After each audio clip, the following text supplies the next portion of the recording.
Venezuelan immigrants bring flavors from home to new lands. The eyes of Fabiana Marquez brightened after she took the first bite of a savory, crescent-like bread stuffed with ham and cheese. 128. Mexico City. The eyes of Fabiana Marquez brightened after she took the first bite of a savory, crescent-like bread stuffed with ham and cheese.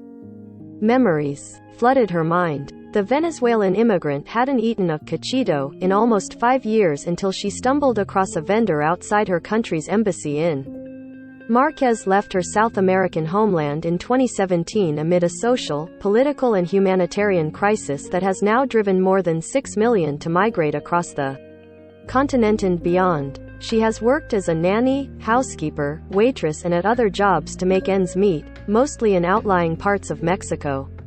In the process, she severed deep roots to her country, including the food close to her heart. It gave me great pleasure because I hadn't eaten Venezuelan food in many years, Marquez said, standing next the vendor, who had plastic containers stuffed with a variety of Venezuelan food along a street in a Tony, Mexico City neighborhood. Since I arrived in Mexico, I had eaten just a few arepas, but I had completely disconnected from what Venezuelan food is. But if she feels cut off from the cuisine of her homeland, many Mexicans have come to discover it.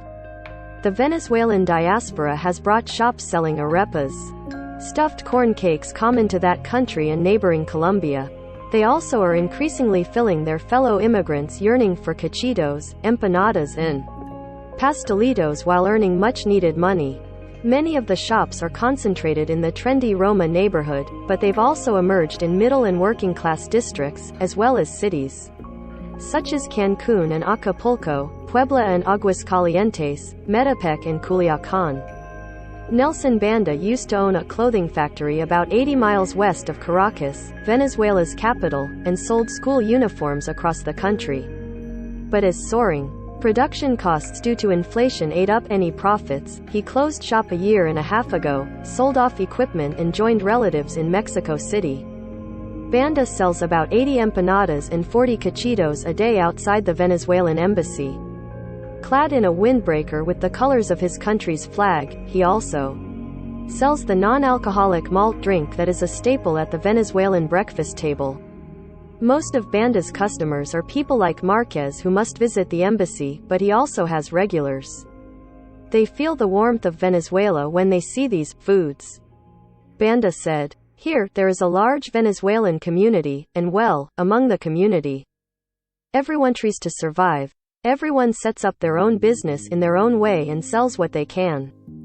International migration agencies estimate Latin American and Caribbean countries have received over 80% of the Venezuelans who left their country in recent years. Colombia and Peru have received the most, but until recently, Mexico also was a popular option because it demanded no visa from Venezuelans and is closer to the US, which many hope to reach one day. Mexico, however, began requiring visas of Venezuelans in January after imposing similar restrictions on Brazilians and Ecuadorians in response to large numbers of migrants headed to the U.S. border.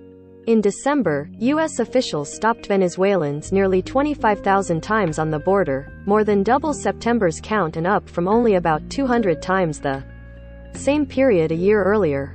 Every Venezuelan who leaves carries in his symbolic luggage his flavors and carries his meals and even carries survival strategies, said Ocarina Castillo, a Venezuelan anthropologist who has studied the country's gastronomy.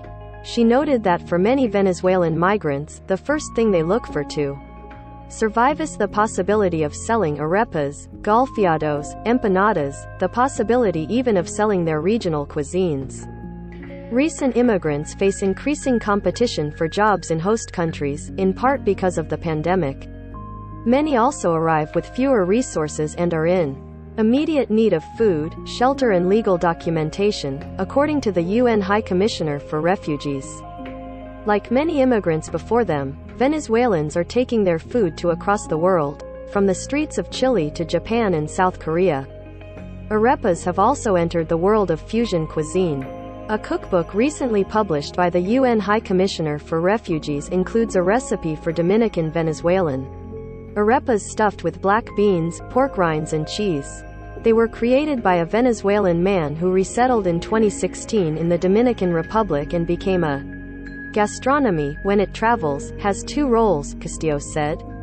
On the one hand, it's that wonderful thing that makes you feel good, that rings a bell and makes you cry, makes you feel enormously emotional and reunites you with your childhood. But on the other hand, it is also a bridge to the culture that is welcoming you. Raybelli Castellano graduated from the country's music conservatory and is a professional violinist. But by 2016, as Venezuela came undone, she considered getting training to become a flight attendant or baker or bartender and taking those skills to another country. After she finished baking lessons, she settled in Mexico City, where she first worked as a restaurant baker, soap opera extra, wedding violinist and eventually as an office assistant. Losing her office job during the pandemic pushed Castellano, 26, to start a business making cachitos, pan de jamon and other baked goods. From home, she delivers them to customers who found her on social media or through word of mouth. She sold 100 cachitos the first week. Castellano now counts Mexicans, too, as her customers. So my entrepreneurship was born out of necessity, but I also knew how to do it, and I said, well, I no longer want to return to an office.